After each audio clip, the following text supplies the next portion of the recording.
આપ અત્યારે જોઈ રહ્યા છો પાવાગઢ મહાકાળી માના મંદિરના અમે દર્શન કરી લીધા છે।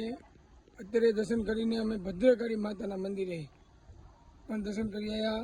આ જોઈ રહ્યા છો ભદ્રકાળી માતાના મંદિરનો નજારો। આપ જોઈ રહ્યા છો ભદ્રકાળી માતાનું મંદિરનો ડુંગર છે માં ભદ્રકાળીમાં, અને આ નીચે આપ જોઈ રહ્યા છો ખીણ। અદ્ભુત નજારો છે, આપ જોઈ રહ્યા છો અદ્ભુત નજારો।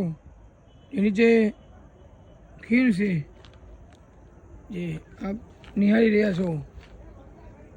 જો જય મહાકાળી માં, જય જય મહાકાળી માં। આપ જોઈ રહ્યા છો મહાકાળી માના પથ્થરો અને ખૂબ પહાડ ને રસ્તો પણ બહુ કઠિન છે ચાલવા માટે, પથ્થરોવાળા છે। અને આપ જોઈ રહ્યા છો જય જય મહાકાળી માં।